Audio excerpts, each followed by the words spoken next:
Swayam Prabha. Digital India. Educated India.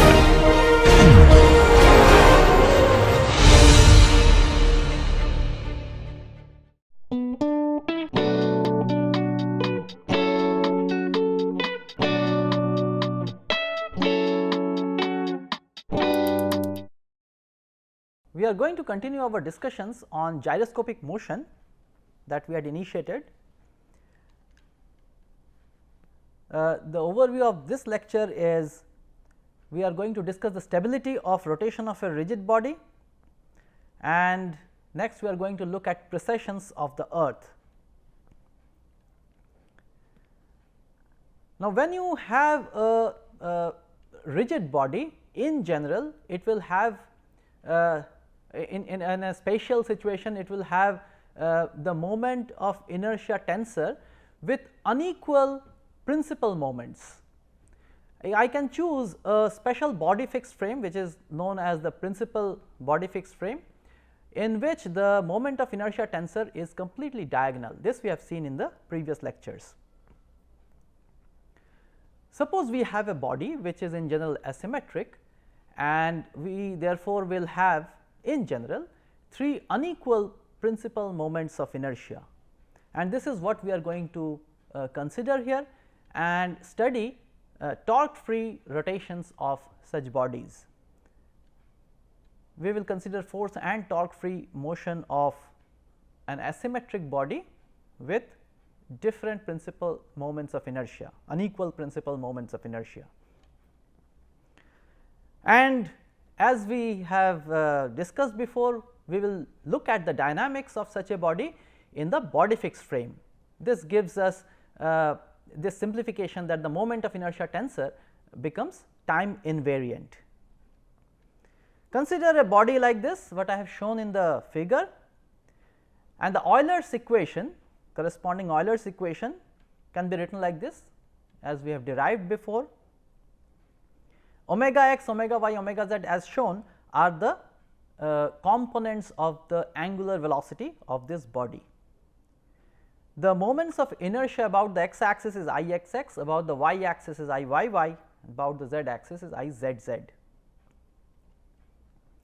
And we are considering that they are unequal and ordered like this. This is a choice how I choose my x y z, a right handed coordinate system with the moments of principal moments of inertia ordered like I x x is less than I y y is less than I z z. Let us consider that the basic rotation is about the x axis.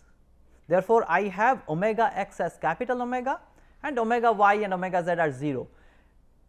If this is the spin that is given to the body, and this is torque free and force free motion that we are going to study,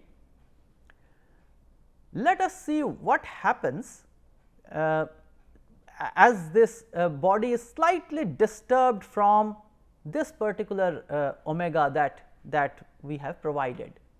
Slightly disturbed, it can have disturbances. Suppose while giving the spin there might be a slight disturbance which changes this omega vector by a very small amount.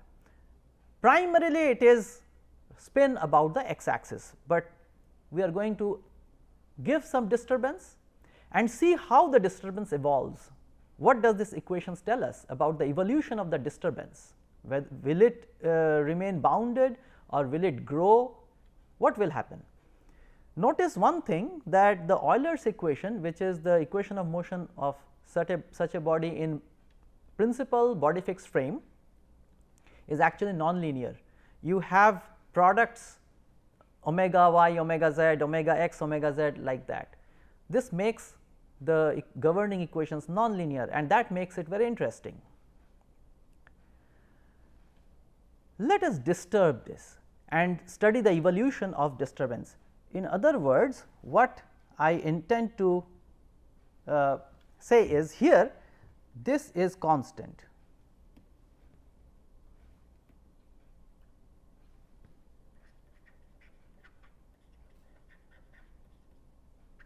this is constant. However, these are functions of time, but these are small quantities. Epsilon x is a disturbance in omega x, a small disturbance.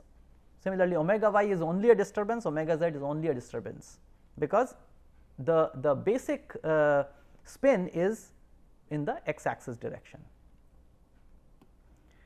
If I have this kind of a disturbance, I start substituting in the equations of motion, the Euler's equation. When I substitute this first term here, then I get omega x dot is nothing but epsilon x dot. Omega y and omega z are both epsilon y and epsilon z, therefore, the product will be second order small.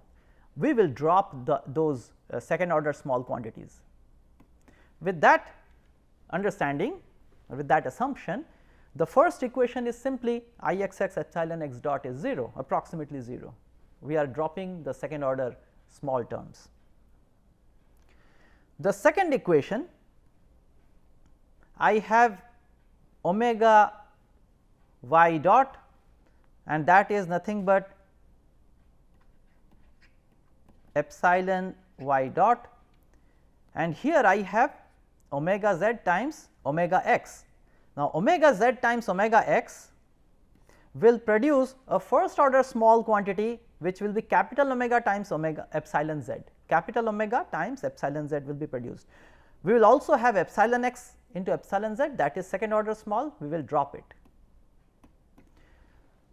and therefore, we have this second equation, and similarly we have the third equation. Now, we are going to look at the stability of this small disturbance. The first equation tells us that epsilon x dot is 0, which means the disturbance in the x direction is not going to change with time. The second equation and third equation, these two equations are coupled. They are equations in epsilon y and epsilon z, and they are coupled, and they are first order ordinary differential equations, coupled first order ordinary differential equations. What we can do is, we can derivate the second equation with respect to time, so that this becomes double dot, this becomes epsilon y double dot, and this becomes epsilon z dot, and that epsilon z dot I will substitute from here. If I do it, I can finally write the epsilon y disturbance equation in this form. Now, it is a second order ordinary differential equation, linear, and similarly I can also write the epsilon z, the disturbance dynamics in the z direction. This is also a second order linear ordinary differential equation. And we know the solution of this. This is basically harmonic oscillator differential equation. And what is this capital sigma p? Capital sigma p or capital sigma p square, that comes from the algebraic step that I have discussed now. It turns out to be I z z minus I x x times I y y minus I x x by I z z I y y times omega square. Capital omega square is the spin in the x direction. Now, because of this ordering,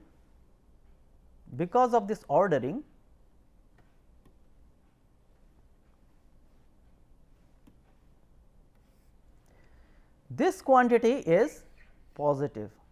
This you will note is positive, because I z z minus I x x is positive, I y y minus I x s is also positive, and z z, I z z and I y y are definitely positive, and omega square is positive. Therefore, this omega p square is positive. Then this represents a harmonic oscillator problem, and in a harmonic oscillator the solutions are like sine omega p t, cosine omega p t. Epsilon y can be written as a sine omega p t plus b cos omega p t, and these are bounded solutions. They are periodic and bounded. Therefore, the solutions, the disturbance in this particular situation where I give the spin about the axis which has the smallest moment of inertia, I x x is the smallest moment of inertia. If I give spin about this axis which has the smallest moment of inertia, the disturbances will remain bounded. They will not grow indefinitely, they will remain bounded. Let us move on to the second situation where I give the spin about the intermediate axis, the axis which has the intermediate moment of inertia. Therefore, I have omega y as capital omega, a constant, and omega x and omega z are 0, but there can be an initial disturbance. Therefore, we are going to represent the actual omega as a perturbation of this basic solution, which is a spin about the y axis. Therefore, we now have omega x as epsilon x, a very small quantity which is a function of time, omega y is equals to capital omega plus epsilon y, which can be a function of time in general, and omega z is epsilon z, again a small quantity which may be a function of time. Again I start substituting these expressions of omega x, omega y, omega z perturbed equations into our Euler's equation, and look at the drop the second order small quantities and look at the dynamics of the disturbance dynamics. It is straightforward to show that these will be the equations. Now, what has happened is the disturbance in the y direction, epsilon y dot is 0, which means epsilon y is going to remain constant, whereas the dynamics, the disturbance dynamics in the x direction and z direction, they are coupled first order ordinary differential equations, and they are linear. Now, if you do the same steps, for example, I derivate the first equation once again with respect to time, everything is constant except epsilon x and epsilon z.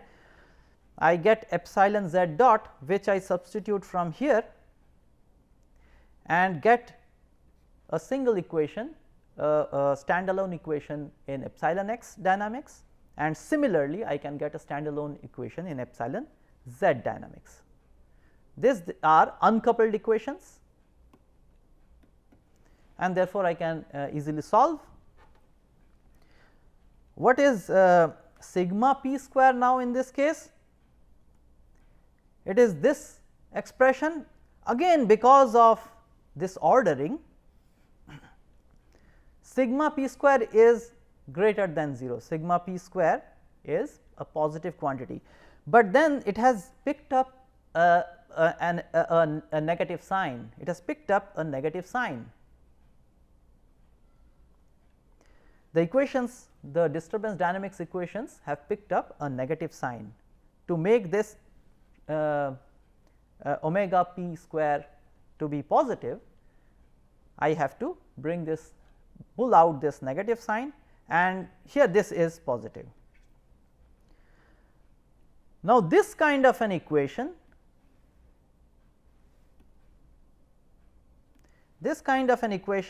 has solutions of the form cos hyperbolic and sine hyperbolic, or you can also write it in terms of exponential.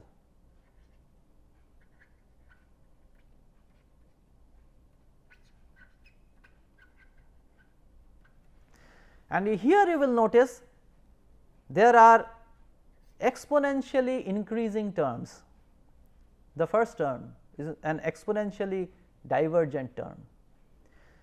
Therefore, epsilon x, the disturbance in the x is going to exponentially diverge. Similar thing you will find with epsilon z, it will exponentially diverge. In other words, the solution of these equations, now the disturbance dynamics is now unbounded. This gives unbounded solutions, and hence this is unstable. A rotation about or a spin about the intermediate axis is unstable. Now, this is sometimes known as the intermediate axis theorem. In case 3, we give omega z about the omega z as capital omega, which means we are giving now the spin about the axis which has got the highest moment of inertia, and you can follow the steps that I have outlined in the last two cases, and you will get stable bounded solutions of disturbances. The disturbances will remain bounded. Therefore, what we observe is the rotation about the intermediate axis, intermediate moment of inertia axis is unstable, whereas it is stable about the least and the highest moment of inertia axis. So, if you give spin to an object about its lowest moment of inertia axis or its highest moment of inertia axis, it is going to be stable. For example, in the case of a slender body like a pen, if you give about the axis of symmetry, then that is the minimum moment of inertia axis, and that is going to be stable. The other two axes, because this is axis symmetric, so other two axes are same, they are also actually stable. But if you take a block, the figure that I have shown, and with unequal, this is the general cuboid, unequal sides, then you will find the least moment of inertia axis and the highest moment of inertia axis. If you give a spin and just you just toss it with a spin, initial spin, you will find that they are stable about the minimum and the maximum moment of inertia axis, whereas it is unstable about the intermediate moment of inertia axis. This is known as the intermediate axis theorem. We will have more to discuss on this later. Next, we look at the precession of the earth. The earth is not a perfect sphere, it is an oblate sphere. Therefore, it is, of course, it can be considered to be roughly axis symmetric, but it has got unequal moments of inertia about the polar axis and about any other axis which passes through the equator. And because of this, we have precessions. The earth is spinning, and therefore, and it is also I mean freely moving, though we will see what are the forces, but its axis, it is spinning about its axis, and because of this it can precess. Now, there are two kinds of precessions. One is because of an external torque that acts, we will discuss this, and the other is free precession, what is also known as the Chandler's wobble. One is precession under a moment, the first one. The second one is Chandler's wobble, is torque free precession. Now, because of this oblateness of earth, we have the radius at the equator minus radius at the pole. So, radius at the equator exceeds the radius at the pole by 21.7 kilometer. Now, because of the sun's attraction and additional mass here, you have additional mass here and here, and because of the inclination of the axis, you will have additional attraction forces. Let us look at those situations. Now, it is spinning about an inclined axis and it has angular momentum. Let us look at these two situations. I have drawn this picture at the solstices. Here on the right we have winter in the northern hemisphere, and here we have summer in the northern hemisphere. Typically these are called solstices. So, this is summer solstice, the other is the winter solstice. Now, because of this additional mass which is distributed around the equator, you have additional little bit of additional attraction force. This portion is closer to the sun, this portion is closer to the sun, and therefore, the attraction is higher. This is farther away, therefore, attraction is slightly lower. And same thing happens in the winter solstice, or the other configuration, slightly higher force to the nearer the portion which is nearer to the sun. And because of this, we have an equivalent force because of this additional, which is basically that contributes to the force of attraction at the center of the earth, and a moment is generated, and I have shown the direction of the moment. In both these configurations, the figure in the at the left and right of the earth, the moment's direction you note is counterclockwise as seen from here. A spinning body under action of a moment will precess. The angular momentum is going to change in the direction of the applied moment. Because of this, the axis of the spin axis, which is essentially can be considered to be the north south axis, is going to precess, it is going to turn, right, it is going to turn like this, like a top, but now here it is not resting on something, it is freely precessing, but this is because of an external moment. Right now our north south axis is roughly oriented along the Polaris or the north pole or the pole star. Polaris is also known as the pole star. Roughly at present, the north south axis points roughly towards the Polaris, but because of this precession, after a while the axis is going to point in completely different direction. The north south axis is going to change, it will no longer point towards the Polaris, but how much time will it take? So, precession of the spin axis occurs because of this small additional moment, and there is one more thing to note, this moment will act only close to the summer or the winter solstice, when we have peak summer or peak winter. In spring or in autumn, this moment will disappear, due to the sun at least it will disappear. Moon will also produce a moment that will remain, but because of the sun this is going to disappear close to spring or autumn, but summer and winter it is going to give this moment, we will have this additional moment on the earth which will precess the spin axis. Therefore, Polaris, the pole star, is not a fixed star. How much time does it take to complete this precession? How much time does it take to start from here and come back here? It is 26,000 years, approximately 26,000 years. Therefore, after 13,000 years, we will be absolutely disoriented from the Polaris. The north south axis will be pointing to completely different direction.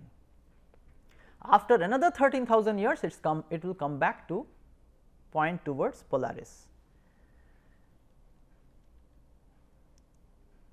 Now, this is the present, the figure above shows the present configuration. After 13,000 years, this is how it is going to look like. Therefore, if you consider that some spatial coordinate where we had summer in the northern hemisphere, at that location in space we will have winter. Next we are going to discuss Chandler's wobble. This is a torque free precession of the earth because of oblateness, just like a frisbee disc precesses. Therefore, we have this additional.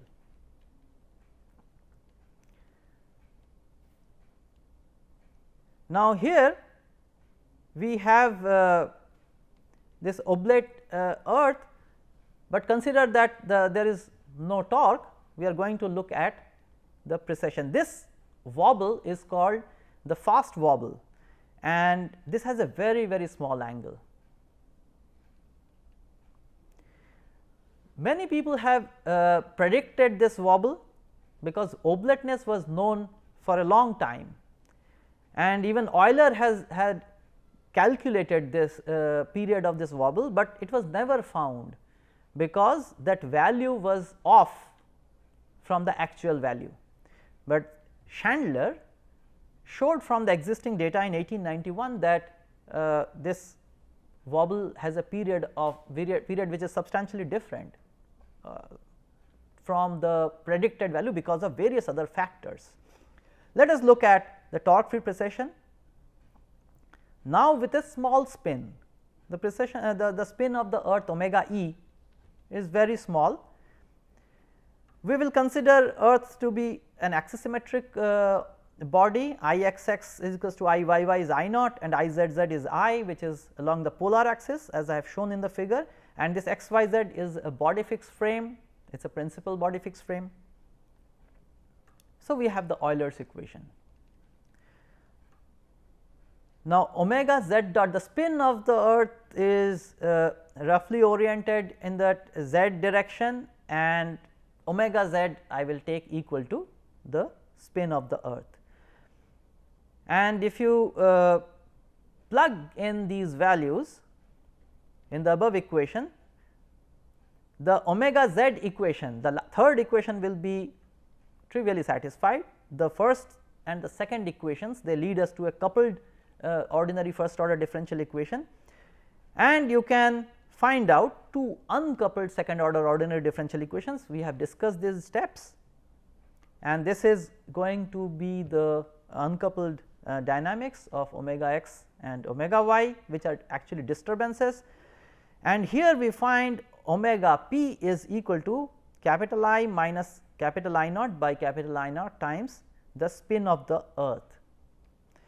And if you calculate this value, it turns out to be minus omega e by 305.8, roughly 306. Let us say, why that negative sign? Because I naught is larger than I.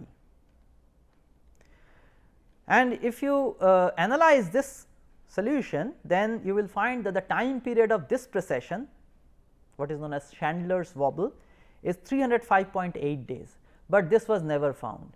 Why? Because later on detailed measurements showed that this value is about 427 days, and that is why it was missed. 427 days is relatively short period, and the excursion of the spin from the north south axis is extremely small. On the surface of the earth it is around 10 meter, and because the period is so small, 427 days, this is called a fast wobble. To summarize, we have looked at stability of torque free rotation of an asymmetric rigid body, and we have seen how the spin about the intermediate axis is actually an unstable solution or unstable motion of the rigid body, whereas the spin about the smallest moment of inertia axis and the largest moment of inertia axis, these are stable motions of the rigid body. And we have looked at precessions of the earth. We have looked at two precessions, the precession of the equinox and Chandler's wobble. The precession of equinox, why this is called precession of the equinox? Just like I said that the location in space where you have summer today, after 13,000 years, at that location you will have winter in the northern hemisphere. Therefore, where you have spring, there you will have autumn. That so which means the location of where you have the equinoxes, spring or vernal equinox or autumnal equinox, there that thing is rotating, that is precessing, which means the Earth's orbit is changing its orientation. That is why it is called precession of equinoxes. So, with that I will close this lecture.